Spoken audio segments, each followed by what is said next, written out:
નમસ્કાર મિત્રો, સ્વાગત છે તમારું અમારી YouTube channel Gujarat jobs and ન્યૂઝમાં. મિત્રો, આઉટસોર્સ કર્મચારીઓ, કોન્ટ્રાક્ટ કર્મચારીઓ અને કરાર આધારિત કર્મચારીઓ માટે મોટા સમાચાર સામે આવ્યા છે.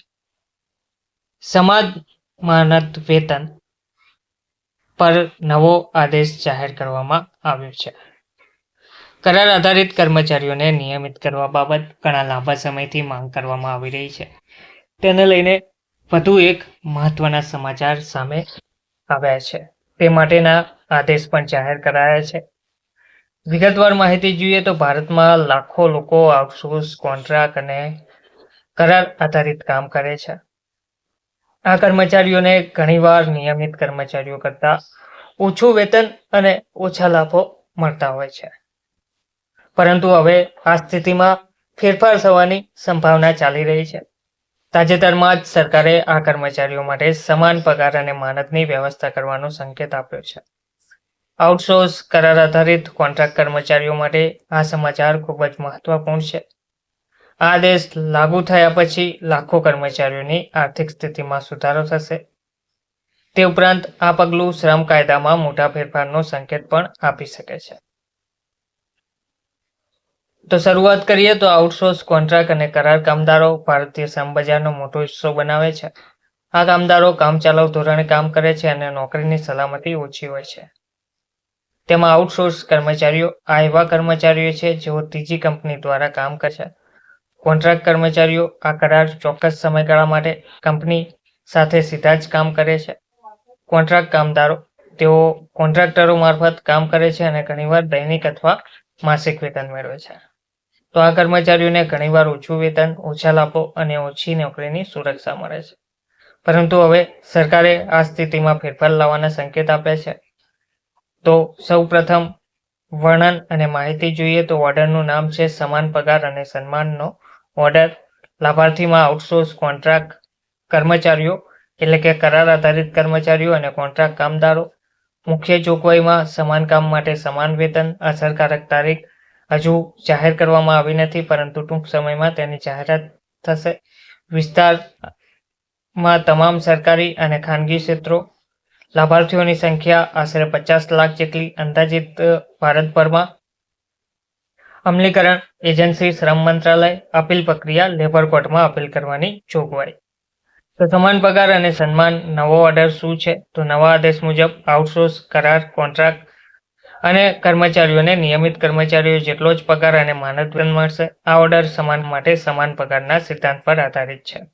સમાન કામ માટે સમાન વેતન, તમામ સામાજિક સુરક્ષા લાભોનું વિસ્તરણ, કામના કલાકોમાં સમાનતા, રજાઓ અને રજાઓના સમાન અધિકારો. આ આદેશ માત્ર સરકારી ક્ષેત્રમાં જ નહીં પરંતુ ખાનગી ક્ષેત્રમાં પણ લાગુ થશે. આનાથી લાખો કર્મચારીઓને ફાયદો થવાની આશા છે. ઓર્ડરની અસર કર્મચારીઓ પર અસર થશે. નવા ઓર્ડરની કર્મચારીઓ પર વ્યાપક અસર પડશે. કેટલીક મુખ્ય અસરો જે છે તેમાં આર્થિક સુરક્ષા. કર્મચારીઓને સારો પગાર મળશે જેનાથી તેમની નાણાકીય સ્થિતિમાં સુધારો થશે. સામાજિક સુરક્ષા, તમને પીએફ, ઈએસઆઈ જેવા લાભો મળશે જે પહેલા ઉપલબ્ધ ન હતા. નોકરીની સુરક્ષા, નિયમિત કર્મચારીઓ માટે સમાન અધિકાર મળવાથી નોકરીની સુરક્ષામાં વધારો થશે. નોકરીનો સંતોષ, સારો પગાર અને સુવિધાઓ કર્મચારીઓનું મનોબળ વધારશે. એમ્પ્લોયર પર અસર, પડકારો અને તકોની વાત કરીએ તો નવા ઓર્ડરને કારણે એમ્પ્લોયરોને ઘણા પડકારોનો સામનો કરવો પડશે. ખર્ચમાં વધારો, કર્મચારીઓને વધુ પગાર આપવાથી કંપનીઓના ખર્ચમાં વધારો થશે. વહીવટી બોજ, તમામ કર્મચારીઓ માટે સમાન નિયમો લાગુ કરવામાં પડકારો હશે. કાનૂની અસરો, નવા નિયમોનું પાલન સુનિશ્ચિત કરવા માટે કાનૂની સલાહની જરૂર પડશે. જોકે આ ઓર્ડર કેટલીક તકો પણ પ્રદાન કરશે, જેમાં વધુ સારી ઉત્પાદકતા, સંતુષ્ટ કર્મચારીઓ વધુ સારી રીતે કામ કરશે, ઓછું ટર્નઓવર, વધુ સારી સુવિધાઓ સાથે કર્મચારીઓ લાંબા સમય સુધી વધારે ટર્નઓવર કરી શકશે અને કામ કરી શકશે. કંપનીની ઇમેજ, જે લેબર ફ્રેન્ડલી પોલિસી કંપનીની ઇમેજ પણ સુધારશે. નવા ઓર્ડરના અમલીકરણમાં ઘણા પડકારો હોઈ શકે છે, જેમાં અલગ અલગ સેક્ટરમાં અલગ અલગ પગાર, દરેક સેક્ટરમાં વેતન અલગ અલગ હોય છે, તેથી સમાનતા લાવવી મુશ્કેલ બનશે. નાના વ્યવસાયો પર બોજ, નાની કંપનીઓ માટે અચાનક પગાર વધારો કરવો મુશ્કેલ બની શકે છે. નિયમોનું ઉલ્લંઘન, કેટલાક નોકરીદાતાઓ નવા નિયમોનું પાલન ના કરવાનો પ્રયાસ કરી શકે છે. મોનિટરિંગ આટલા મોટા પાયા પર નિયમોનું પાલન કરવાનું મોનિટરિંગ પડકારજનક હશે. કાયદો બનાવવો સ્પષ્ટ અને વ્યાપક કાયદો બનાવવો પડશે. જાગૃતિ અભિયાન કર્મચારીઓ અને નોકરીદાતાઓને નવા નિયમો વિશે જાણ કરવી પડશે. મોનિટરિંગ મિકેનિઝમ નિયમોના પાલન પર દેખરેખ રાખવા માટે એક મજબૂત મિકેનિઝમ બનાવવું પડશે. ફરિયાદ નિવારણ કર્મચારીઓના ફરિયાદોના નિરાકરણ માટે એક મિકેનિઝમ સ્થાપિત કરવાની રહેશે. સહાય અને પ્રોત્સાહનો નાના ઉદ્યોગોને નવા નિયમોનું પાલન કરવામાં મદદની જરૂર પડશે. કર્મચારીઓના અધિકારો અને જવાબદારીઓની વાત કરીએ તો નવા આદેશથી કર્મચારીઓના અધિકારીઓ વધશે, પરંતુ તેમની જવાબદારીઓ પણ વધશે. અધિકારમાં સમાન વેતનનો અધિકાર, સામાજિક સુરક્ષા લાભોનો અધિકાર, કામના વ્યાજબી કલાકોનો અધિકાર, ભેદભાવથી મુક્ત થવાનો અધિકાર વગેરે મળશે. જવાબદારીઓમાં ગુણવત્તાયુક્ત કાર્ય કરવું, નિયમોનું પાલન કરવું, કંપનીની હિતોનું ધ્યાન રાખવું, તમારા અધિકારો વિશે જાગૃત રહેવું. આર્થિક અસરમાં દેશના અર્થતંત્ર પર અસર. નવા ઓર્ડરના દેશની અર્થવ્યવસ્થા પર ભારે અસર પડશે. માંગમાં વધારો, જેમાં ઉચ્ચ પગાર કર્મચારીઓની ખરીદ શક્તિમાં વધારો કરશે, જે બજારના માંગમાં વધારો કરશે. ઉત્પાદકમાં વધારો, સંતુષ્ટ કર્મચારીઓ વધુ સારી રીતે કામ કરશે, જે ઉત્પાદકતામાં વધારો કરશે. રોજગાર પર અસર, કેટલીક કંપનીઓ ખર્ચ ઘટાડવા માટે કર્મચારીઓની સંખ્યા પણ ઘટાડી રહી છે. રોકાણ પર અસર, મજૂરીના વધતા ખર્ચ કેટલાક રોકાણકારોને નિરાશ કરી શકે છે. કરવેરા આવક, પગાર સરકારને વધુ કર આવક લાવશે.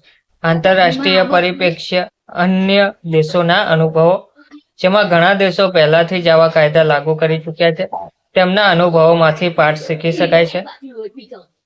જેમાં યુરોપિયન યુનિયન EUએ 2008માં કામચલાઉ એજન્સી વર્ક ડાયરેક્ટ લાગુ કર્યું, જેણે કામચલાઉ કામદારોને સમાન અધિકારો આપ્યા.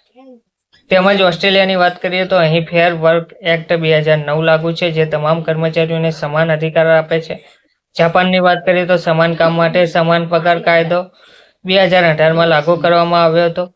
આ દેશોના અનુભવો દર્શાવે છે કે આવા કાયદાઓ શ્રમ બજારમાં સુધારો કરે છે, પરંતુ તેમનો અમલ કરવામાં સમય લાગે છે. ધન્યવાદ.